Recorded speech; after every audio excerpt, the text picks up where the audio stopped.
just so we can nerd out together. You are also a character on Smallville. What's Jordan? Where's Jordan? What's the character's name? You were Wendell Johnson on I was a huge fan of the show. I mean, most of these are fake. Like, I think only these ones are real. Yeah, but yes, it's every rock, ones. every fabric that's Everything picked, that the we're color. seeing.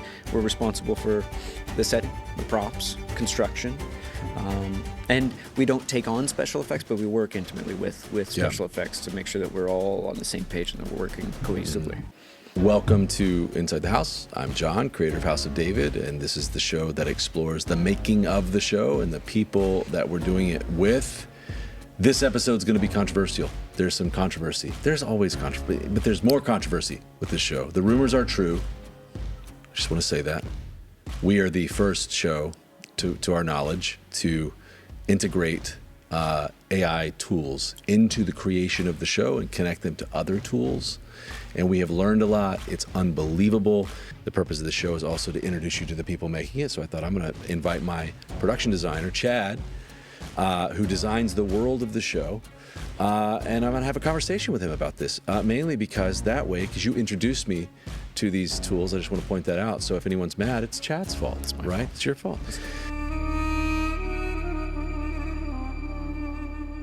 Before we get started, you are a man of many talents. You're a production designer. But just so we can nerd out together, you are also a character on Smallville. What's Jordan? Where's Jordan? What's the character's name? You were Wendell Johnson on I was a huge fan of the show. But that's not the only DC character you played. So you've been in front of the camera iconically. It's where I started out in this industry. I was a child actor. I had a baby face that lasted until I was, now. Yeah, into my 40s. He's actually 70 years old. It's amazing. Wow. Into your 40s. Yeah. You have that. I've done a couple of films with Sean Astin, who looks exactly like he did in The Goonies, pretty much. So if you think about it, some people just don't age. This isn't a bad thing. No, it's great. It's great, especially if you want to have a childhood acting career that you want to stretch out and elongate. You're like, I was playing kids until I was 25. I was. It was great. Okay, wow. So you were Wendell in Smallville. Mm-hmm. And also Man of Steel. Is that right? Man of Steel, I played a character named Glenn Woodburn. A small bit part. Carried over into the Batman versus Superman, the sequel. You were in both? I was a reporter along with Lois Lane. Not just a reporter. It was a reporter. It was a reporter. Of substance. Mm-hmm. Wow. But you could blink and miss me in the second one, for sure. Wow. Very self-deprecating. You were there. I wasn't. That's cool. It was very cool. Okay.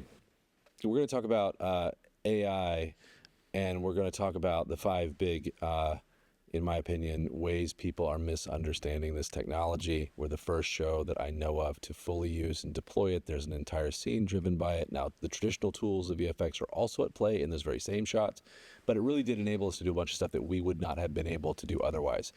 So I want to break down the myths that people misunderstand, and I'm going to do it right now. The first one is, here's what I believe is the truth.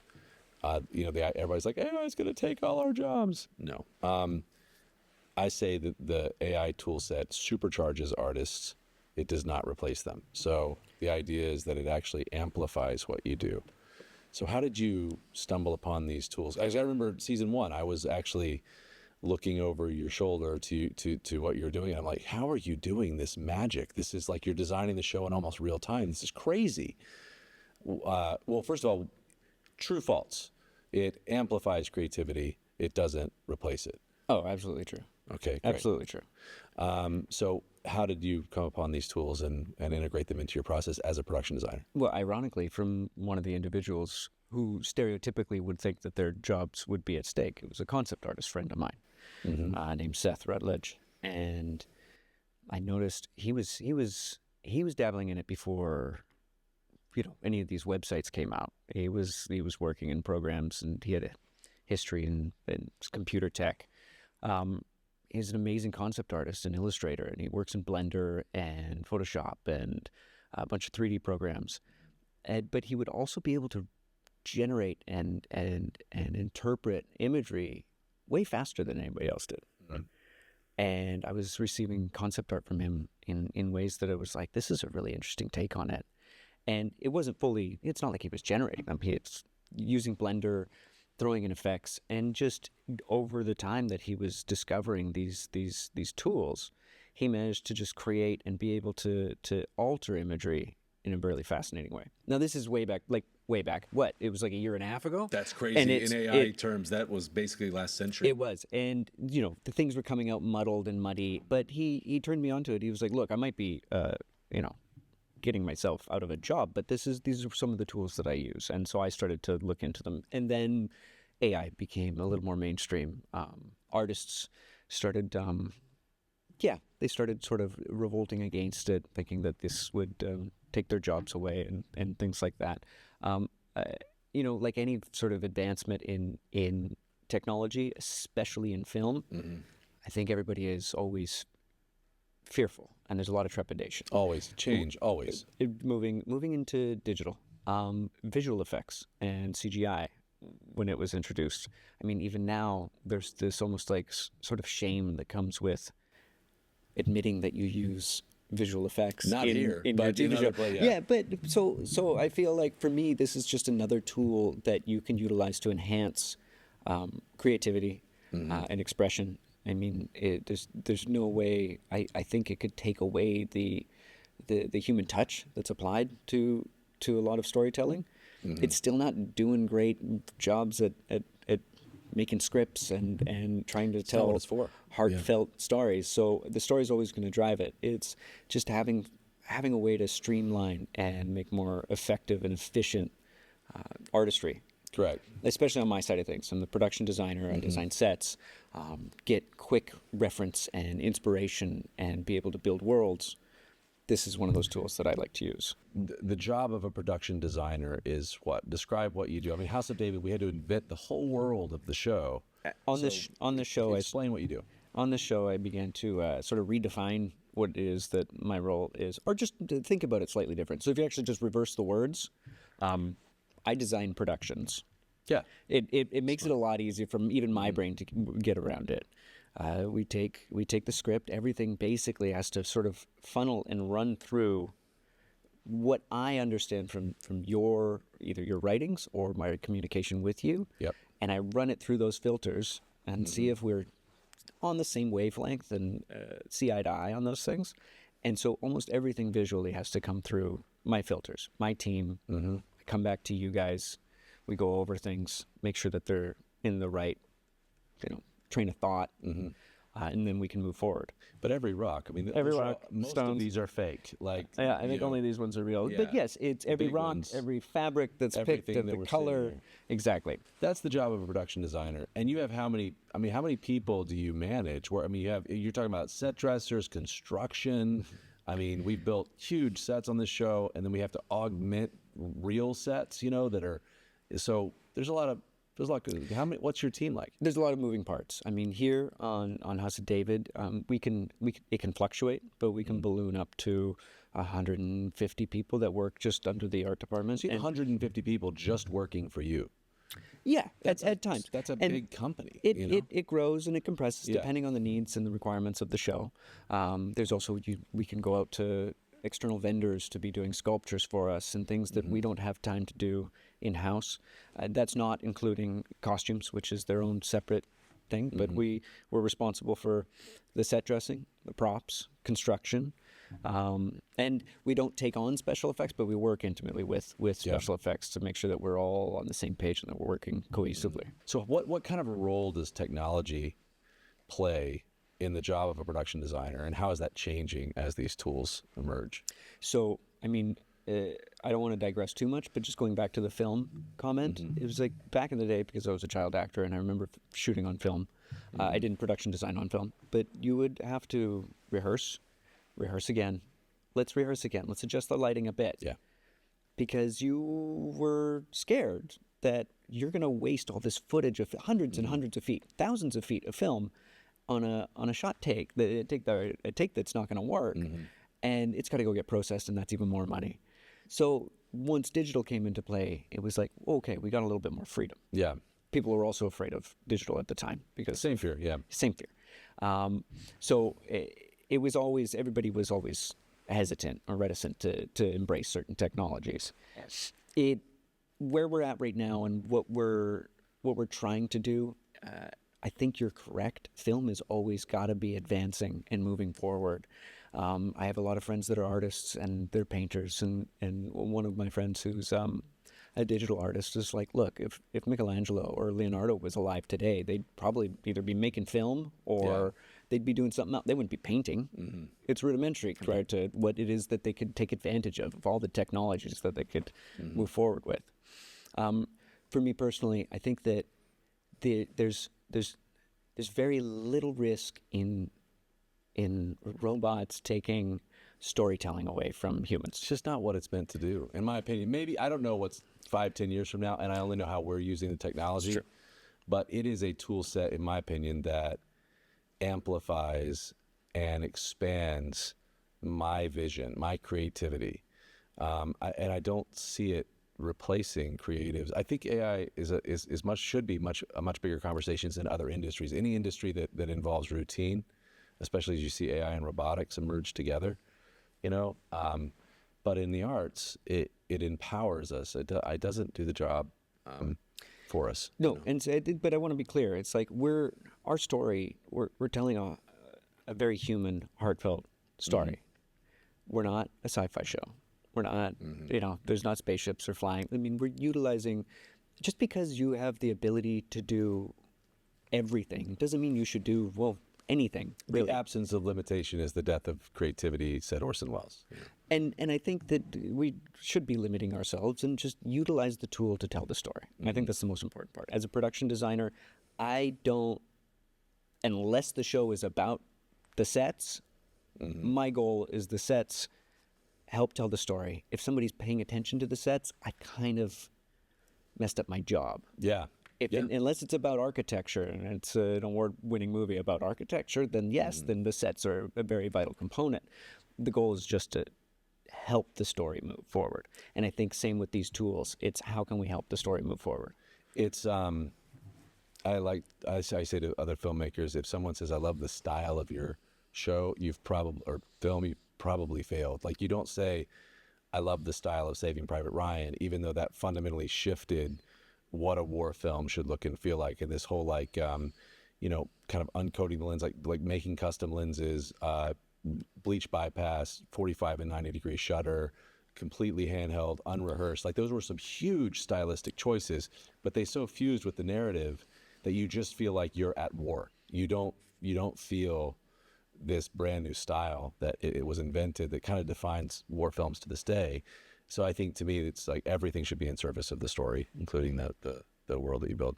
Absolutely. You made a kind of a very lived in world. I will come back to AI, but everything on the show is very. I mean, this show is very much a love letter to several movies. One of which is the original Fellowship of the Ring, and they went out and did it. They went out and did it for real. And so we create a very lived-in world. In fact, there was a set, one of my favorite sets on the show, you designed, built in a soundstage because we didn't have access to the property, disassembled it in the soundstage, which is David's home, then rebuilt on location because I wanted to go for the Shire effect. But everything's very, very organic and lived in. That one in particular was, I can't take full credit. I design it, I draw it up. But once I hand it off to the individuals that are building it, they come up with the techniques and approaches. And my set decorator, Konstantinos, and art director, Dimitri. It's amazing. He's actually a cast member of the show as well. Yes, he plays a Himalaya. And because his voice was so good, I'm like, just cast him, which we did. They are, I think the benefit of shooting in this country is that everybody has a deep, rich knowledge of history. Mm-hmm. Because, unlike American history, where you go back 400 years, these guys go back thousands of years. So this era, they have no problem with this. Bronze Age, sweet, we got this. Mm-hmm. Whereas for me, coming from North America, it was like, Bronze Age, I got to become an armchair expert in Bronze Age for a minute. But what they managed to do is your scripts helped tell the story and build the characters. They applied the characters to the environment and then filled the environment with what the appropriate storytelling devices would be that you'd just miss. You would never even see it. Yeah. They put like a swallow's nest up in one of the walls that nobody saw. It's like one person was like, "Oh, a bird just nested in our house," and it's Yeah. like, no, they put that there. But there's 1,000 details. They that also make it. used the earth around it to match the color, so it just blends into the environment, and that was sort of our goal. Is that this would have been made from the ground, the rocks on the ground, even though it's styrofoam. It's one of the things when we originally scouted Greece together. Everything was made of the rocks that they had access to. It was so obvious of like these things were hard to build, and everything was made of stone, and the stones were kind of cobbled together, and so we film on a lot of those actual locations. But then also you kind of mirrored that in the design, which makes it feel Yeah, earthy. we wanted to blend it in with the environment that we're shooting in. So it does. There's a feel of ancient times for sure. But if we push too far in one direction, it might stand out. So the goal is to make it blend with the environment that we're in and try to fit it in the time frame as well. And I think from what I've seen of the first season, I think we've done that very successfully. And we'll hopefully continue to do so. What I think that there's actually fears on one side that are overrated, but I also think there's hopes on one of the 5 things to myths to disband is I think there's hopes on the studio side a little bit that are also overrated in the sense of executives being like, I'm going to be able to like flip a switch and make the next Lord of the Rings. No, I remember I did a movie with Hannah Paquin, and she had this thing that she said when we were trying to do a shot before lunch that was basically impossible. And she's like, these are hands, not wands, you know?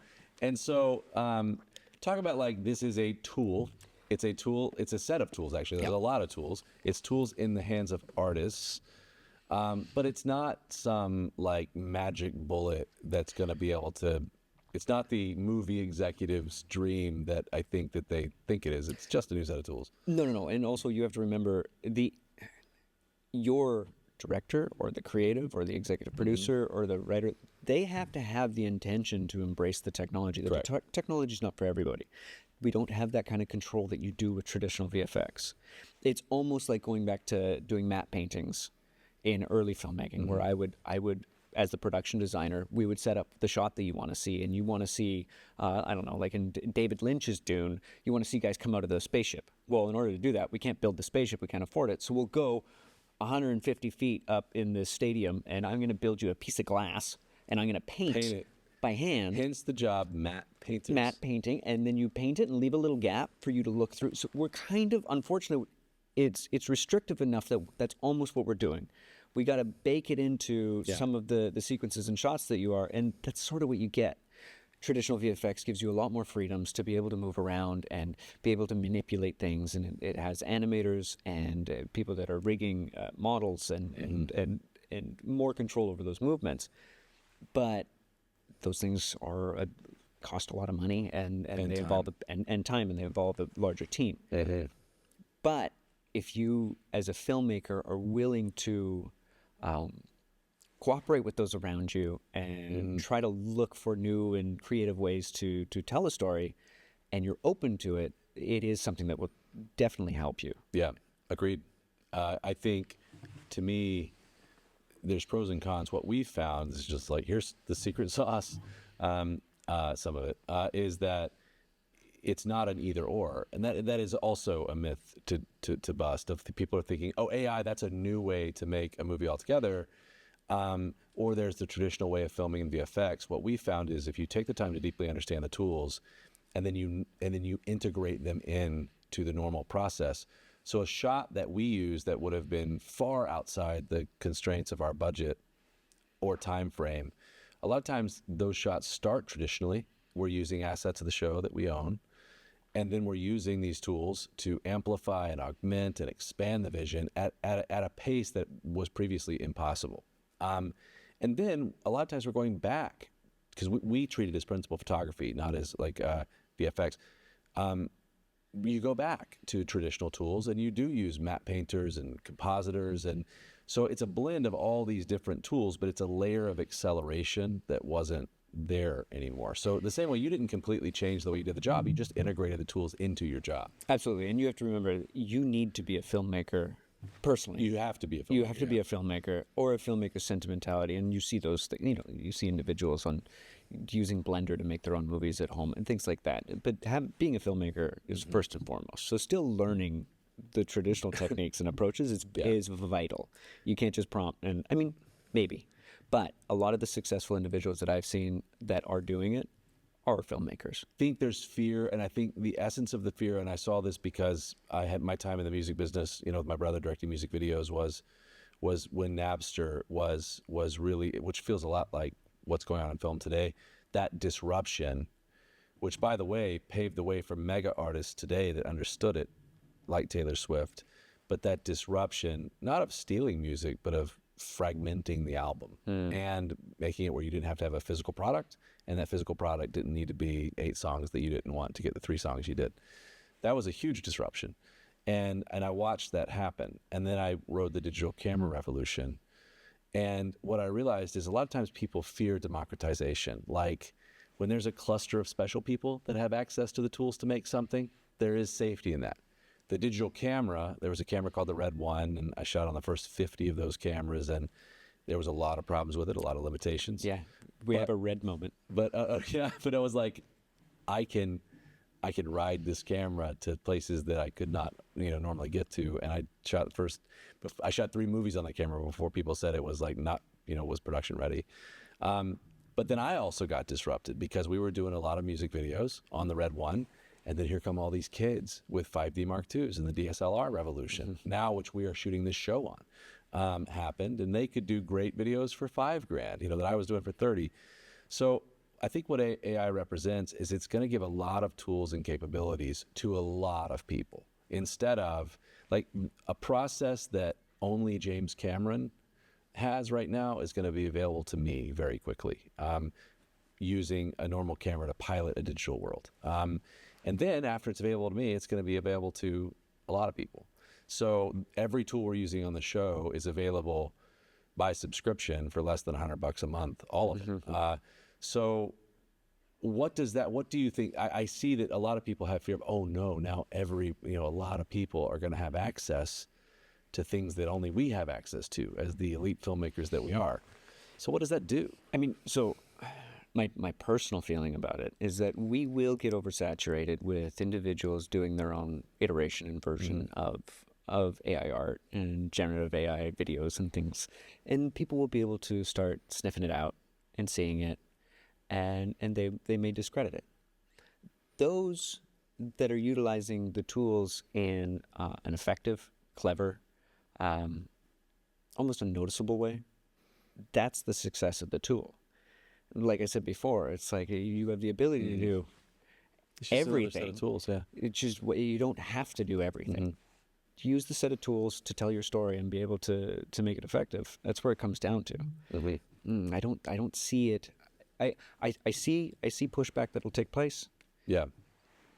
But if the story's good, nobody's going to care about the approach. We used to watch claymation TV series, and I still do. It's like, who cares about the technique? Yeah. I mean, it's masterful technique when you're in there with your hands. But as we move forward and we advance, it's the stories that really are so heartfelt and are touching or exciting and engaging. Yeah. I think that's the most important part. Yeah, my feeling is that anytime there's been a moment where the tool set was more widely accessible, in aggregate, it has created more jobs because it has so expanded. The pie has gotten bigger. So if you look at music, post Napster, an artist could go directly to their fan base and build a relationship and build a brand. And even though music kind of, for a long time, it's come back now, became the loss leader, and it was the other spokes to your brand that really mattered, like your tour and merch on your tour. There was still that moment of democratization where you could get directly to your audience and go kind of around the labels, was in aggregate better for everyone, including the music business, and paved the way for, all the mega stars that we have today that are brands, and have an incredible relationship with their audience. So I think in aggregate, the digital camera revolution was the same way.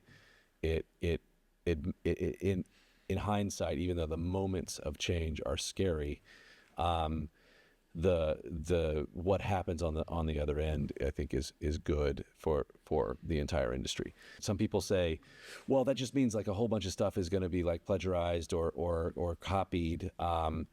That's what these tools do. What would you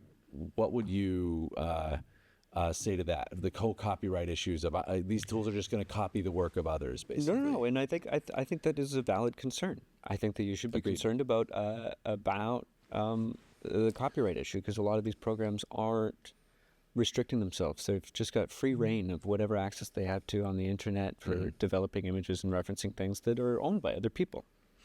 To that, I think is a problem. Yeah. For me personally, and I think for us, we're using our That's right. imagery. I can't just design a set on AI and then be like, I'm going to go build it. Most of the time, the physics of it just doesn't make any sense and it won't work. I utilize the tool for myself to help with inspiration, to help feed it some ideas, so it can pump out some other thing. I'm go, oh, that's interesting. I never thought I'd put a staircase there. I still have to build the whole thing from scratch. I utilize SketchUp because I never graduated to AutoCAD and all those other things. Yeah. But I do a SketchUp and then I bring it in. Yeah. I render the model and then I add textures and then I go to my team and they have to interpolate my rough garbage drawings in SketchUp and refine them and then put them into drawings. But what I can also do with the SketchUp is I can take it and now I can run it through these models and I can do renders and we can put characters in there and we can populate it at like the drop of a dime. Now I can give my director an accurate representation about what it is that we're going to be seeing on the screen. It's again, those types of things are just inspiration. I don't see anywhere along the lines of us utilizing the tool to steal or to have issue with copyright. It's that part is very real and is very valid, but as a filmmaker and other filmmakers using these tools and eventually using these tools, it's always been something we've been concerned about. You can't shoot certain buildings because there's copyright on the buildings. You can't even look a certain direction in like Manhattan because, oh no, we got to pay to see that structure up there. Yeah. It's always around us. It's always part of filmmaking. And it's always something that we all are careful about. Yeah, to me, can these tools be used to intentionally or on the question, can these tools be used to intentionally or unintentionally infringe on the work of others? Absolutely. It's all in how you use them. One of the things that's both really exciting, but also a little like, and it's far beyond our industry, a little alarming. I've never seen a technology growth curve like this ever. Like it's like as much straight up in the air as you can get. The rate of iteration of these tools is beyond anything I've ever seen. So I would say, what do you think, true or false? Like if you're not evolving and learning and growing, there is great risk. I don't disagree. It's either you extract yourself from it and pull away from it because the wave will constantly be moving and changing, or you have enough, weight in an industry that you can just set up your own guidelines and rules that you don't want any of this influence. But I do believe that I feel it's a theory about how exponentially advanced technology gets. The exponential growth. Yeah, it's the law of accelerating returns. Yeah, and then so it's like before it was how small and small chips are getting, but now we're getting to a quantum level, and now it's kind of AI is taking on that, and it's continuing it because it is exponentially. Moore's law has not slowed down. Moore's law. It's actually accelerating, and so Ray Krowchuk, I think his name is, I forget how you say his last name, Singularity University, does a lot of TED Talks. His theory is that we will experience 20 years of change.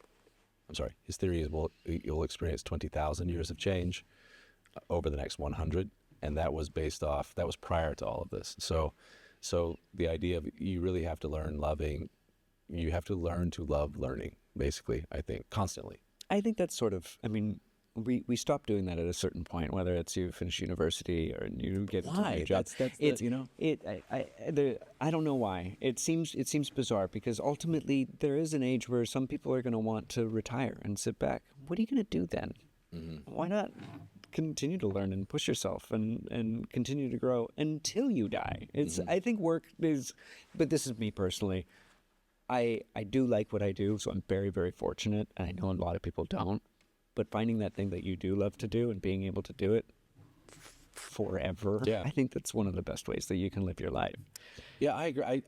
I think it makes. I think that's the moment you get old. It's not about age. It's when you lose your curiosity and you stop learning. I think. So I think the other thing I'll say that's an encouragement is I tell people, you know how many jobs are available in the entertainment industry? Zero. You have to break in. You really have to force your way into the industry. And the digital camera was like my key that unlocked the door into the industry, because I didn't need film and I could go do music videos. I could charge for work, and my brother and I. So with this tool set, some of even the people that we're hiring, because we're sort of one of the first companies in productions that's actually hiring AI artists and integrating them into the process, of which you are one. I've become one.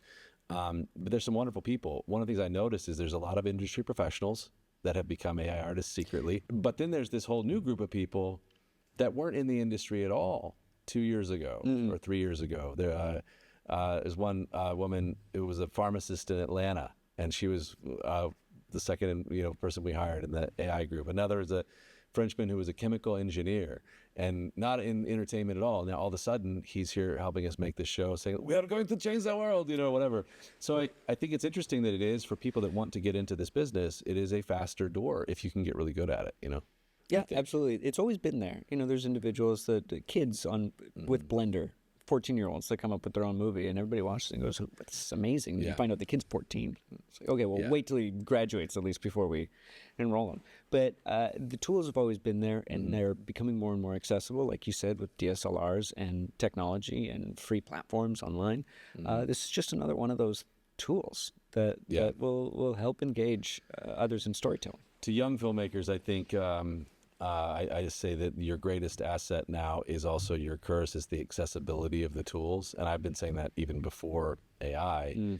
You just have so much access to, but so does everybody else. So the key is start learning, start creating, begin your journey today. Film school is great. You don't have to begin your journey at film school.